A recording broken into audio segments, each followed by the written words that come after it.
منافقین نے کیا کیا اور مخلصین نے کیا کیا. اب دونوں کا آپ دیکھیں. منافقین نے کیا کیا, انہوں نے کہا کہ جا کے نبی کے سامنے, نبی صلی اللہ علیہ وسلم ہم پہ غضبناک ہوں گے کہ اتنی سخت مصیبت میں تم نے ہمارا ساتھ کیوں نہیں دیا.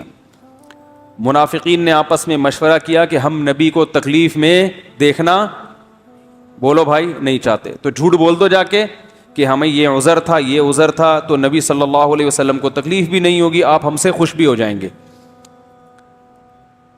تو یہ وہ خوشی ہے جس میں آپ صلی اللہ علیہ وسلم کی ذات کو ملحوظ رکھا جا رہا ہے. آپ صلی اللہ علیہ وسلم کو من حیث الرسول راضی کرنے کی کوشش نہیں کی جا رہی, کیونکہ رسول کی حیثیت سے آپ کو راضی کرتے تو کہتے پہلے اللہ, اور اللہ جھوٹ بولنے پر راضی, بولو بھائی, نہیں ہوتا. انہی کے لیے اللہ نے فرمایا اے نبی اگر آپ ان سے راضی ہو بھی گئے اللہ نہیں ہوگا راضی, ان کو بتا دیں, ٹھیک ہے, نبی کو خوش کر لو, اللہ راضی نہیں ہوگا. اور جو مخلص تھے ہلال ابن امیہ, کعب ابن مالک, مرارہ ابن ربیع رضی اللہ عنہم, یہ 3 صحابی مخلص تھے, یہ پیچھے رہ گئے. انہوں نے کیا سوچا کہ بھائی نبی کی رضا بذات خود مقصود نہیں ہے, وہ مقصود ہے اللہ کی وجہ سے. تو آج ہم سچ بولیں گے نبی ناراض ہو جائیں گے, لیکن اگر جھوٹ بولے تو نبی تو خوش ہو جائیں گے لیکن اللہ ناراض. تو انہوں نے صاف صاف آ کے کہا, جب رسول اللہ صلی اللہ علیہ وسلم نے کعب ابن مالک سے پوچھا الم تکن قد ابتعت ظہرک, اے کعب ابن مالک تمہارے پاس سواری نہیں تھی تبوک میں جانے کے لیے؟ تو انہوں نے کیا فرمایا, یا رسول اللہ سب کچھ میرے پاس موجود تھا, کوئی عذر نہیں, کوئی عذر نہیں پیش کر سکتا میں. آپ صلی اللہ علیہ وسلم کا چہرہ غصے سے, بولو بھائی, سرخ ہو گیا. دیکھو تکلیف ہو رہی ہے نا آپ کو, لیکن کعب بن مالک کیا سوچ رہے ہیں, بھائی اگر اللہ کو ناراض کر کے اللہ ناراض ہو جائے گا, میں بھی, وہ فرماتے ہیں کہ مجھے اتنے لوگوں نے ورغلایا کہ جھوٹ بول دو, کہ قریب تھا کہ میں بھی کچھ, بھائی نبی کی یہ تکلیف تو نہیں دیکھی جاتی تھی نا صحابہ سے. تو وہ کیا کہتے ہیں, میں نے کہا یا رسول اللہ کوئی عذر میرے پاس نہیں. آپ کا چہرہ انور غصے سے کیا ہو گیا, سرخ, اور آپ نے فرمایا قم, اڑ جاؤ یہاں سے. صحابہ کے لیے یہ جملہ پہاڑ سے کم نہیں تھا, جتنا ان کو عشق و محبت تھی نا نبی سے, ان کے لیے یہ جملہ, یہ کہنا آسان ہے, جس پہ گزری ہوگی وہ جانتا ہے اس جملے کا وزن کیا تھا. قم حتی یقضی اللہ فیک. ان بچوں کو کنٹرول کریں بھائی, یار مسجد کے کوئی خادم ہے نا, اوپر جا کے ذرا بچے شور مچا رہے ہیں. قم حتی یقضی اللہ فیک, اٹھ جاؤ یہاں سے, اللہ تمہارے بارے میں فیصلہ کرے گا. اور یہ بھی نہیں کہ وقتی جذبات ہوں, آپ صلی اللہ علیہ وسلم نے 3 صحابہ کے بارے میں حکم دیا کوئی ان سے بات چیت نہیں کرے.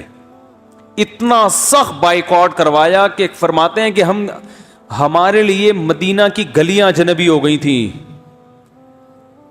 حتیٰ کہ ان کی بیویوں نے بھی نبی سے آ کے پوچھا یا رسول اللہ ہمیں ساتھ رہنے کی اجازت ہے؟ آپ نے فرمایا تم بھی الگ ہی اختیار کر لو. بیویوں کو حکم دیا. 2 صحابی تھے, ان کی بیویوں کو بوڑھے ہونے کی وجہ سے خدمت کی اجازت دے دی, باقی کعب ابن مالک جوان تھے, ان کی بیوی کو بھی حکم دیا الگ ہی اختیار کر لو. یہ وہ لوگ تھے جو ہر جنگ میں نبی کے ساتھ شریک رہے ہیں. کیسے ان کے دل میں خیالات آئے ہوں گے کہ یار ہم نے بدر میں بھی ساتھ دیا, ہم نے احد میں بھی ساتھ دیا, ہم نے خندق میں بھی ساتھ دیا. شیطان ورغلا سکتا ہے نا, ایک جنگ میں اگر ہم پیچھے رہ گئے تو ہمارے ساتھ معاذ اللہ یہ سلوک ہو رہا ہے. تو کعب ابن مالک رضی اللہ تعالی عنہ غزوہ احد میں بھی شریک رہے, غزوہ خندق میں بھی. وہ کہہ سکتے تھے میں سب میں شریک رہا, تو میرا ایسا بائیکاٹ کہ مجھے کہا جا رہا ہے مجلس سے اٹھ کے چلے جاؤ. ہم جیسے نالائق ہوتے تو کیا حال ہوتا ہمارا, ذرا ذرا سی بات پہ کیسے ہم لال پیلے ہو جاتے ہیں. وہ چلے گئے اٹھ کے. کیوں؟ اس لیے کہ وہ نبی کی ذات کو نہیں دیکھ رہے. بھائی کسی سے ذاتی جب مسئلہ ہو, کسی سے ذاتی محبت ہو, ذات کا مسئلہ ہو, تو وہ اتنا برداشت بولتے کیوں نہیں کرتا. باس کو برداشت نہیں کرتے لوگ, وہ یہ دیکھ رہے ہیں کہ یہ اللہ کے کیا ہیں, نمائندے ہیں بھائی. جب اللہ کسی بات کا, یہ جو کہہ رہے ہیں نا چلے جاؤ, تو یہ نہیں کہہ رہے. کون کہہ رہا ہے؟ اللہ کہہ رہا ہے. یہاں اکڑ دکھانا, یہ اللہ کے سامنے اکڑ دکھانا ہے جس نے ہمیں پیدا کیا. تو صحابہ جو رسول اللہ صلی اللہ علیہ وسلم کو دیکھتے تھے وہ اس حیثیت سے کہ آپ محمد ابن عبداللہ نہیں ہیں, آپ سید الانبیاء اور رسول اللہ ہیں. کتنی قربانیاں, لیکن نبی نے حکم دیا بیوی کو بھی الگ ہو جاؤ. اکیلے فرماتے ہیں کعب ابن مالک, میں 40 دن اس حال میں رہا ہوں کہ قرآن نے میری کیفیت کو بیان کیا. ضاقت علیہم الارض بما رحبت, زمین اپنی کشادگی کے باوجود کیا ہو گئی؟ تنگ ہو گئی. ایسی زمین ہو گئی. فرماتے ہیں کہ میں سلام کرتا تو کوئی میرے سلام کا جواب نہیں دیتا. اسی دوران فارس کے بادشاہ نے ایک لیٹر بھیجا, خط بھیجا آپ کے پاس کہ ہم نے سنا ہے کہ تمہارے ساتھیوں نے تمہیں جو مقام ملنا چاہیے وہ مقام نہیں دیا. تم عزت دار آدمی ہو, تمہارے ساتھ یہ کچھ ہو رہا ہے, آ جاؤ ہمارے پاس. کتنی بڑی آزمائش تھی کہ نہیں تھی؟ دشمن فائدہ اٹھاتا ہے نا ایسے موقع پہ. اور کتنا پروٹوکول ملتا ہے جب فارس چلے جاتے, فوراً وزارت مل جاتی ہے. یہاں کیا مل رہا ہے؟ اتنی قربانیوں کے باوجود ایک غلطی پر بائیکاٹ, اور یہ پتہ بھی نہیں ہے کہ یہ بائیکاٹ کبھی ختم بھی ہوگا کہ نہیں. کعب ابن مالک کہہ رہے تھے کہ مجھے یہ خوف تھا کہ اس حال میں میری کہیں موت نہ ہو جائے. میری موت اس حال میں ہو کہ نبی صلی اللہ علیہ وسلم مجھ سے ناراض ہو تو میرا بنے گا کیا. تو جیسے ہی وہ خط ملا ہے نا بادشاہ کا, آپ فرماتے ہیں میں نے کہا اللہ نے ایک آزمائش مجھے دی تھی, میں اس میں ناکام ہو گیا, تبوک میں شریک نہیں ہوا, یہ دوسری آزمائش میں بھی کہیں ناکام نہ ہو جاؤں. اسے پھاڑ کے آگ میں پھینک دیا اس خط کو. 40 دن اسی طرح گزرے ہیں کہ پھر آپ صلی اللہ علیہ وسلم نے فجر کی نماز کے بعد صحابہ کی طرف رخ کیا اور فرمایا کہ آپ کا چہرہ جو ہے نا 14ویں کے چاند کی طرح چمک رہا تھا. آپ نے فرمایا کہ کعب ابن مالک کو خوشخبری سنا دو اور ان 2 صحابی کو بھی کہ اللہ نے ان کی توبہ قبول کر لی ہے. صحابہ اتنے خوش ہوئے. جب کوئی خوشی کی خبر کسی دوست کو پہنچانی ہو تو ہر آدمی کوشش کرتا ہے میں بتاؤں. تو وہ صحابی جو ہے نا ایک فوراً تیز رفتار گھوڑے پہ بیٹھے کہ دوسرے سے پہلے میں پہنچ جاؤں. کہتے ہیں لیکن دوسرے صحابی نے سیلا پہاڑ پہ چڑھ گئے جو ہے وہ اعلان کر دیا یا کعب ابن مالک ابشر, بس اتنے لفظ کہے انہوں نے. حضرت کعب ابن مالک کا گھر دور تھا مسجد سے, تو کہتے ہیں میں اپنے گھر کی چھت پہ نماز پڑھ رہا تھا کہ مجھے پہاڑ سے آواز آئی فجر کے بعد کہ کعب ابن مالک خوشخبری قبول کرو. بس اتنا لفظ میں نے سنا اور مجھے یقین ہو گیا کہ اللہ نے میری توبہ قبول کر لی. تو وہ جو گھوڑے پر بیٹھ کے گئے تھے نا, وہ کہتے ہیں آواز گھوڑے کی اس رفتار سے تیز. اس زمانے میں جیٹ طیارے نہیں ایجاد ہوئے تھے جو آواز سے بھی تیز ہوتے ہیں, ورنہ وہ طیارے میں بیٹھ کے چلے جاتے. تو یا کعب ابن مالک ابشر. تو جیسے ہی وہ آئے نا خوشخبری لے کے, پھر وہ آواز تو انہوں نے اس لیے پہنچا دی کہ گھوڑے سے پہلے میری آواز پہنچ جائے. تو جیسے ہی آواز پہنچی ہے تو 2 صحابی نے خوشخبری دی تھی, ایک گھوڑے پہ آئے اور دوسرے وہیں سے اعلان کر کے پھر پیدل آ گئے. انہوں نے کہا جو بات تھی پہنچانی تھی پارسل تو کر دی ہے, اب آرام آرام سے آ جاؤ. تو جب یہ آئے ہیں تو حضرت کعب ابن مالک اتنے خوش تھے, فرماتے ہیں میرے پاس صرف ایک کرتا تھا اور کچھ بھی نہیں تھا, تو میں نے وہی ان کو ہدیہ کر دیا, 2 کرتے یا 1 کرتا, کیونکہ انہوں نے خوشخبری سنائی ہے نا. آج ایک اور بات بھی ہے, ہمارے ہاں تھینک یو سے آگے لوگ بڑھنے کے لیے تیار, کسی کے ساتھ کچھ بھی کر لو سوائے شکریہ تھینک یو اس کے علاوہ کخ بھی نہیں کرے گا. اور رفیع بھائی پہلے رشتوں کا کام کر رہے تھے نا, میں نے ان سے کہا فیس رکھیں, کہہ رہے نہیں یار, تو بیچارے اتنے خون پسینے بہا کے کسی کا نکاح کراؤ, روکڑا جیب سے, چلو اگلے نے فیس نہیں رکھی, آپ خوش ہو کے ہدیہ دے دو بھائی, کیا خیال ہے یار آپ نے مجھے رشتہ دلا دیا, میں تو عرصے سے تلاش کر رہا تھا, آپ کا بہت شکریہ, یہ میری طرف سے آپ کے لیے کیا ہے, گفٹ ہے. یہ خاندانی ہونے کی علامت ہوتی ہے انسان کے. نہیں جی, ہاں کچھ لوگ ہیں الحمدللہ, رفیع بھائی نے بتایا کچھ لوگوں نے بہت کوشش کی کہ نہیں بھائی ہم آپ کو گفٹ دیں گے, لیکن انہوں نے بھی نہیں لیا. پھر وہ بھی انہوں نے کہا خاندانی چل رہا ہے تو پھر آؤ مقابلہ کرو, تم دو ہم نہیں لیں گے. تو لیکن میجورٹی کی جو ہمارے قوم کی حالت ہے نا, یہ ان سے نچوڑ کے نکالو تو ٹھیک ہے, ٹوپیاں کرا کرا کے پیسے کماؤ, چیزیں پہناؤ ان کو, پھر پیسے نکالو تو ڈبل دے دیں گے. تو یہ صحابہ کی سنت ہے. انہوں نے کہا خوشخبری دی ہے انہوں نے مجھے, اتنی اچھی خبر ہے تو اچھی خبر پہ کچھ تو ہونا چاہیے نا. تو جب کوئی اچھی خبر دیا کرے نا, کچھ نہ کچھ کوئی خوشخبری سنایا کرے, کچھ گفٹ دے دیا کرے اس کو. تو خیمے میں خیر مسجد میں آیا تو میں نے دیکھا کہ استنار وجہہ کأن وجہہ قطعۃ قمر, آپ کا چہرہ ایسے چمک رہا تھا جیسے چاند کا ٹکڑا. اور بشارت کے الفاظ جو نبی کی زبان سے نکلے اس وقت, یا کعب بن مالک ابشر بخیر یوم مر علیک منذ ولدتک امک. کیا مزہ آیا ہوگا حضرت کعب بن مالک کو یہ سن کے. اے کعب میں تجھے خوشخبری دیتا ہوں ایسے دن کی کہ جب سے تیری ماں نے تجھے جنا ہے ایسا خوشی کا دن آج تک تیری زندگی میں نہیں آیا. ایسے دن کی مبارکباد. ہم مبارکباد دیتے ہیں, بھائی عید کا دن ہے مبارک ہو, آپ کی شادی ہو گئی, سمجھ میں نہیں آ رہا مبارک دیں یا کیا, ابھی تو بعد میں پتہ چلے گا, آپ کے بچہ پیدا ہو گیا مبارک ہو. ایسا ہی ہوتا ہے نا. یہ الفاظ ہم نے کسی کو کہے ہیں کہ آج ایسا دن ہے کہ جب سے پیدا ہوئے ایسا دن آپ کی خوشی کا آپ کی زندگی میں نہیں آیا, تو ایسی خوشی کے دن کی مبارکباد. تو نبی کے الفاظ کیا ہیں, ابشر بخیر یوم, سب سے بہترین دن, یعنی خوشی کے لحاظ سے. ویسے تو بہترین دن وہ تھا جس دن آپ نے اسلام قبول کیا نا, لیکن خوشی جس دن سب سے زیادہ ہو رہی ہے, آپ نے فرمایا جب سے تمہاری ماں نے تمہیں جنا ہے ایسا خوشی کا دن تمہاری زندگی میں نہیں آیا, اس دن کی مبارکباد قبول کرو. تو اب جو میں بتانا چاہ رہا ہوں نا, اتنا لمبا واقعہ میں نے جو کھینچا ہے, آگے سنو جو میں سمجھانا چاہ رہا ہوں کہ اسلام میں سب کچھ کیا ہے, اللہ پیغمبروں کو بھیجتا ہے اپنے انٹروڈکشن کے لیے. اللہ چاہتا ہے سب کس کی طرف آئیں, ففروا الی اللہ, اللہ کی طرف دوڑو. اللہ کے سوا کسی ذات کو مقصود بنا لو گے, اللہ کو پسند نہیں ہے. اور یہی نبی صلی اللہ علیہ وسلم نے اپنی امت کا ذہن بنایا, اور قرآن بھی یہی کہتا ہے. تو اب دیکھو کیوں نبی کی ٹریننگ کیسی تھی, صحابہ کو کیسا نبی نے, یہ جو فلسفہ میں آپ کو بتا رہا ہوں یہ رسول اللہ صلی اللہ علیہ وسلم نے صحابہ کو کیسا دماغ میں ان کے اتارا تھا. جب نبی نے یہ خوشخبری سنائی ہے, ابشر بخیر یوم مر علیک منذ ولدتک امک, اے کعب تیری ماں نے جب سے تجھے جنا ہے اس دن سے لے کے آج تک تیری زندگی کا جو سب سے خوشی کا دن ہے اس کی خوشخبری قبول کر, اس کی مبارکباد قبول کر. تو فوراً کعب بن مالک نے کیا کہا ہے, امن کا ام من عند اللہ, یا رسول اللہ یہ خوشخبری آپ اپنی طرف سے دے رہے ہیں یا اللہ کی طرف سے. نہیں آ رہی بات, کیونکہ میں نے جو 40 دن ٹینشن اٹھائی ہے یہ کس کے لیے اٹھائی ہے,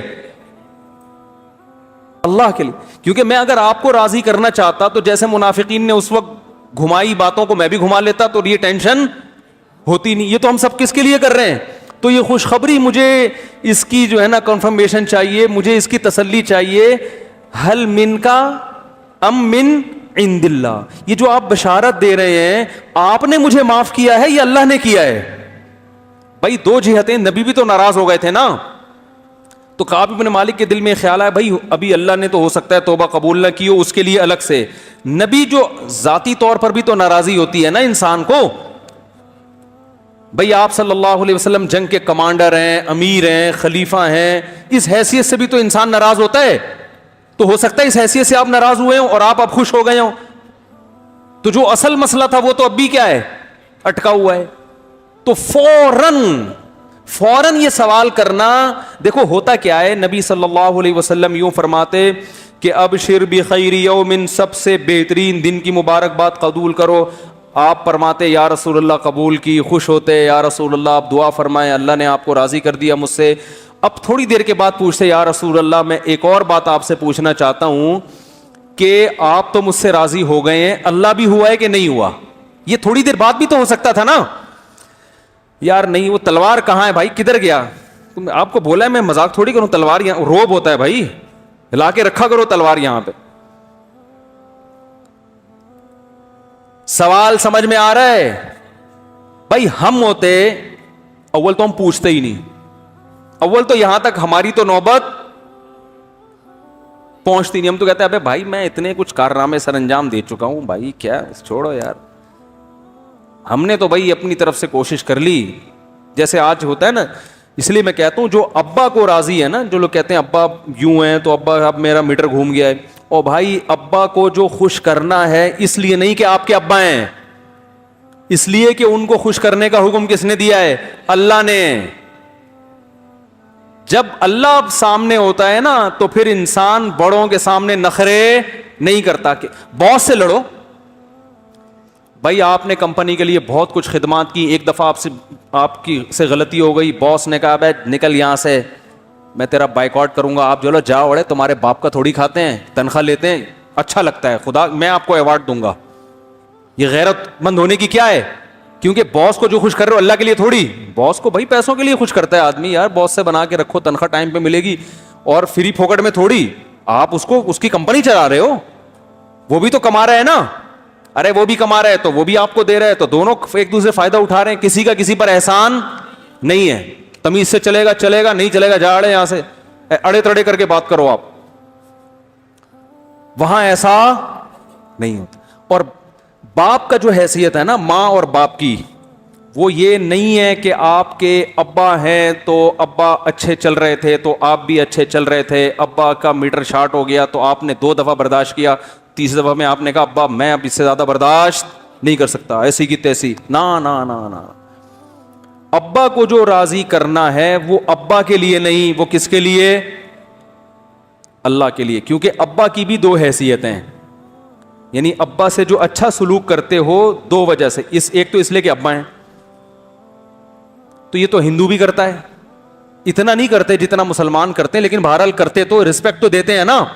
انگریز بھی, میں نے ایک انگریز کو دیکھا آسٹریلیا میں اپنی بوڑھی ماں کو گلے مل کے ایسے کھڑا ہوا ہے, مجھے بڑا اچھا لگا یار, بوڑھی ماں تھی ایسے گلے مل رہا ہے. میں نے کہا کہاں کیا ہو رہا ہے, پتہ چلا کہ وہ کسی دوسرے ملک جا رہی ہے اماں. مجھے اچھا لگا یار, چلو کافر ہیں مگر اپنی ماں کو عزت دے رہا, کافی دیر تک اپنی ماں سے گلے مل کے چپکا رہا, وہ بڑا اچھا لگ رہا تھا مجھے. تو وہ بھی دیتے ہیں بھائی, چاہے تھوڑی دیر کے لیے دے رہا ہو, پھر واپسی پہ اولڈ ہوم میں کرا دے, ہو سکتا ہے نہ کرا رہا ہو, سارے تھوڑی کراتے ہیں, بہت سے گھر میں بھی رکھتے ہیں ابا اماں کو. لیکن یہ رسپیکٹ دینے کی وجہ کیا, یہ کیا ہے؟ اماں.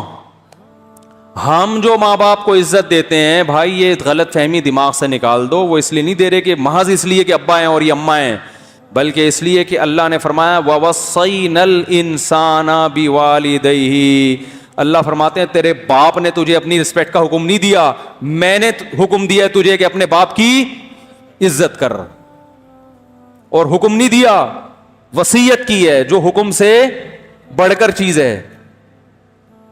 تو جب اللہ کی وجہ سے کسی کو عزت دی جاتی ہے تو پھر وہ کیفیت ہوتی ہے جو کس کی تھی؟ کعب ابن مالک رضی اللہ عنہ کی تھی. بہت مشکل ہے بھائی, بات سمجھانا بہت مشکل ہو گیا. تو پھر سمجھ میں کیوں نہیں آ رہی؟ اگر اتنا آسان ہے تو رپورٹیں تو وہی آ رہی ہیں, جو میرا بیان سن رہے ہیں ان کی رپورٹیں بھی کوئی اتنی اچھی کہ بھئی چلو سن کے اتنے اچھے بن گئے کہ اب وہ ویسے کے ویسے ہی ہیں. تو رپورٹ جب تک نہیں آئے گی اس کا مطلب بیان سمجھ میں نہیں آ رہا. تو خیر, کعب ابن مالک کو نبی نے کیا فرمایا؟ خوشخبری قبول کرو. تو ایسا لگتا ہے فوراً جب کہا نا من کا من ام من عند اللہ, اس کا مطلب ان کے دماغ میں بس ایک چیز سوار ہو گئی تھی کہ کس کو راضی کرنا ہے؟ اللہ کو. اس لیے فوراً پوچھا یا رسول اللہ یہ خوشخبری آپ کی طرف سے ہے یا اللہ کی طرف سے؟ نبی نے فوراً جواب, نبی بھی غضبناک نہیں ہوئے. ہاں میں کہہ رہا تھا اگر ہم ہوتے, پیر صاحب ہوتے جو مارکیٹ میں چل رہے ہیں, میں اپنے مرید سے کہتا, پہلے کئی دن ناراض رہتا, میں کہتا اب میں خوش ہو گیا ہوں. پیر وہ مرید کہتا کہ آپ کو اللہ کی طرف سے کوئی الہام ہوا ہے یا اللہ بھی مجھ سے خوش ہو گیا ہے؟ تو پیر کو غصہ آتا, ابے تو میں جب خوش ہو گیا تو اس کا مطلب اللہ بھی کیا ہے؟ خوشی ہے. یہی ہوتا ہے نا بھائی, میں اور اللہ میں کوئی فرق معاذ اللہ ہے ہی نہیں. پیر صاحب خوش ہیں تو کون خوش ہے؟ اللہ خوش ہیں. پیر صاحب ناراض ہیں تو کون ناراض ہیں؟ اللہ ناراض. تو خیر رسول اللہ صلی اللہ علیہ وسلم سے فوراً کعب ابن مالک نے پوچھا یا رسول اللہ امن کا امن عند اللہ, یہ جو خوشخبری آپ دے رہے ہیں کہ ایسا دن میری زندگی میں کبھی بھی نہیں آیا, اس دن کی مبارکباد جو آپ دے رہے ہیں یہ مبارکبادی آپ کی طرف سے ہے یا اللہ کی طرف سے؟ آپ نے فرمایا لا بل من عند اللہ. آپ اور خوش ہوئے, فرمایا نا نا نا میری طرف سے نہیں بلکہ کس کی طرف سے؟ اللہ کی. یعنی گویا بزبان حال بتایا کہ میں بھی جو اتنا خوش ہوں اس لیے کہ کس کی طرف سے بشارت ہے؟ اللہ کی طرف سے. جب اللہ خوش ہو گیا تو میں کیوں خوش نہیں ہوں گا؟ سمجھ میں نہیں آ رہی, میرا خیال ہے.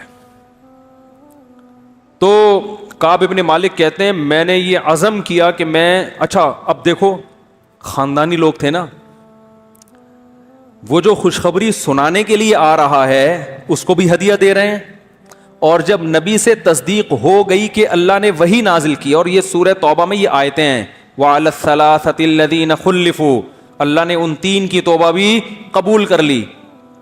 تو کعب ابن مالک کہتے ہیں میں سوچ بھی نہیں سکتا تھا کہ اللہ میری توبہ کو قرآن کا جز بنا دیں گے, قرآن کا جز بنا دیں گے جو ہمیشہ پڑھا جائے گا. دیکھو حضرت کعب ابن مالک کو اتنا پروٹوکول کیوں ملا ہے قرآن کی طرف سے, یہ سمجھنے کی چیز ہے. جو غلطی کرتا ہے اس کو تو پروٹوکول نہیں ملنا چاہیے نا یار. کاش یہ باتیں سمجھ میں آ جائیں یار. آج پورا معاشرے کے فالٹ ہی یہی ہے, معاشرے میں فالٹ ہی یہی چل رہا ہے مارکیٹ میں. آپ کسی کو بول دو نا میں نے غلط کیا ہے, وہ سمجھے گا اگر میں نے مان لیا نا میں نے غلط کیا ہے تو میری بے عزتی ہو جائے گی, یہ سمجھا جائے گا کہ میں کیا کرتا ہوں, غلط کرتا ہوں, لہذا میری کسی بات پر آئندہ اعتماد ختم ہو جائے گا. لہذا اب اس کو صحیح کرنے کی کوشش میں لگ جاتا ہے انسان. باس اپنے ملازم سے بول دے کہ تم نے غلط کیا, وہ مانے گا ہی نہیں, کیونکہ مان لیا تو مطلب کیا ہے یار ہم تو پھر غلط آدمی, ہم تو غلط بھی کرتے ہیں. باس نے غلط کیا, کسی نے کہا کہ سر آپ یہ غلط کر رہے ہیں, وہ مان لے گا میں نے غلط کیا, تو نتیجہ کیا نکلے گا؟ وہ سمجھے گا کہ میری بےزتی ہو جائے گی, میری بےزتی ہو جائے گی تو پھر میرے اعتماد ختم ہو جائے گا, اعتماد ختم ہو جائے گا تو وہ یہ تو بندہ ہی ٹھیک نہیں ہے, جب بندہ ہی ٹھیک نہیں ہے تو میری کوئی بات پھر تو ہر بات ہی غلط ہوگی. تو وہ کہتا ہے نہیں میں نے غلط نہیں کیا. اور میاں بیوی کا تو صبح شام سیٹ اپ ہی یہی ہے. شوہر بیوی کو بولے تم نے غلط کیا, مان لے گی؟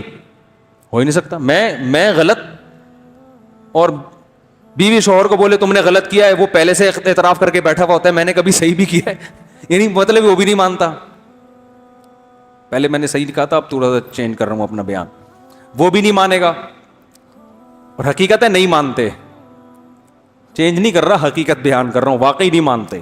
ہمارے پاس کیس آتے رہتے نا, اپنی غلطی کمبخت کوئی سننے کے لیے تیار نہیں ہے, ماننا تو دور کی بات, ماننا تو دور کی بات. تو دیکھو یہاں حضرت کعب ابن مالک سے غلطی ہوئی, پروٹوکول اتنا ملا کہ قرآن میں ان کے لیے آیتیں اتر گئیں کہ تم 3 کی توبہ اللہ نے قبول کر لی ہے. ایسا اتنی عزت, 3 سارے جانتے تھے یہی 3 ہیں. کتنا خوش ہوئیں گے, ہمیشہ تراویح میں قیامت تک ہمارا نام لیا جا, ہمارا تذکرہ ہوتا رہے گا ہمیشہ. کتنا خوش ہوئے ہوں گے وہ. یہ اتنا پروٹوکول غلطی کرنے کی وجہ سے نہیں ملا, غلطی تسلیم کرنے پر ملا ہے کہ غلطی کی جو سزا ہے اس کو کیا کیا جا رہا ہے, ایکسپٹ کیا جا رہا ہے, قبول کیا جا رہا ہے. اسی کو نبی صلی اللہ علیہ وسلم نے بیان کیا, یا بنی آدم کلکم خطاؤن, اے بنی آدم اللہ فرماتے ہیں تم میں سے ہر شخص غلطی کرتا ہے, وخیر الخطائین التوابون, سب سے بہتر غلطی کرنے والے وہ ہیں جو توبہ کر لیں. نہ تو آپ ایسے ہو سکتے ہیں کہ آپ سے کبھی غلطی نہ ہو. تو ہاں اب جو میں بات کر رہا تھا, جب توبہ قبول ہوئی ہے, توبہ جب کعب ابن مالک کی قبول ہوئی, بری سنائی گئی ہے, تو خوشخبری دینے والے کو بھی کیا کیا, گفٹ دیا نا. تو اب جب نبی نے بتایا کہ اللہ نے توبہ قبول کر لی ہے, تو پہلے تو تسلی کی کہ اللہ نے کی ہے یا آپ نے معاف کی ہے, تو بتایا اللہ نے. تو فوراً اگلا جملہ پتہ ہے کیا تھا, یا رسول اللہ اس مال کی وجہ سے میں جہاد سے پیچھے رہ گیا, تو یہ سارا مال صدقہ. یہ توبہ بھی کیا ہے, تبھی تو یار یہ صحابہ تھے بڑے خاندانی. عرب کو آپ جو اس دور میں عرب تھے نا, بعض مورخین ان کا بہت ہی بھیانک نقشہ کھینچتے ہیں کہ بڑے ایسے تھے. ایسا نہیں ہے بھائی, ان میں کچھ برائیاں ضرور تھیں مگر بلڈ کیا تھا, کیونکہ خاندانی لوگوں میں اللہ نے اپنے پیغمبر کو بھیجا ہے کہ کل قیادت ان کے ہاتھ میں آئے گی. بنی اسرائیل کو میں اللہ نے موسیٰ علیہ السلام کو تو بھیجا, مگر بنی اسرائیل کو پوری دنیا کی قیادت اللہ دینا چاہتے ہی نہیں تھے, اور موسیٰ علیہ السلام آخری نبی بھی نہیں تھے, ان کے بعد بھی نبیوں کا سلسلہ جاری ہونا تھا, تو اللہ نے بنی اسرائیل دے دی. کیسے نالائق تھے نا, کہیں سے بھی خاندانی چیزیں تھیں ان کے اندر.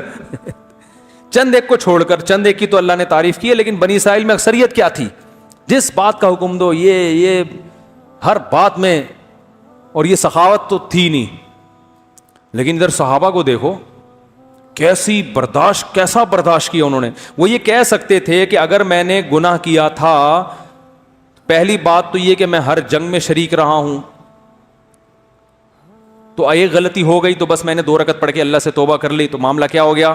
کیونکہ مسئلہ تو یہی ہے کہ توبہ کر لو تو اللہ کیا کر دیتا ہے, معاف. ہماری تو ایسے ہی توبہ ہوتی ہے, کوئی غلطی ہوئی, بلکہ اتنا بھی نہیں تکلف, استغفر اللہ, بس چلو سب کیا ہو گیا, معاف. اتنا بھی کم بخت کرنے کے لیے تیار نہیں ہے. چلو یار اتنا بھی کر لینا, یہ بھی نہیں کرتے. اللہ تو اس میں بھی معاف کر دیتا ہے کہ بھائی آئندہ نہیں کر, یہاں ابھی تک بھی نہیں آ رہے.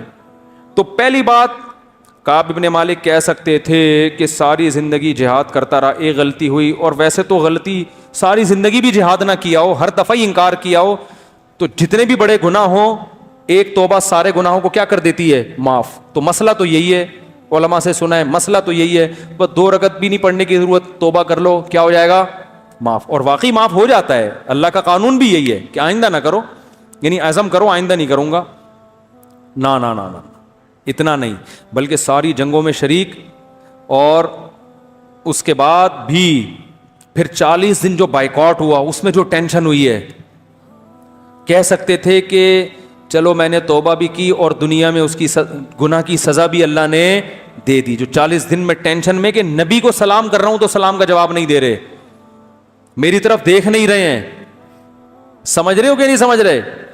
تو یہ جو ٹینشن 40 دن میں نے گزارے, اور پھر ایک بادشاہ نے مجھے لیٹر بھیجا, اس کو میں نے جلا دیا, یہ بڑی آزمائشوں سے گزر گیا, اب تو میں دودھ کا دھلا ہوا بالکل نیٹ اور کلین ہو چکا ہوں, اب مزید کچھ کرنے کی ضرورت نہیں ہے. نہ خاندانی لوگ بھائی, مال سے محبت.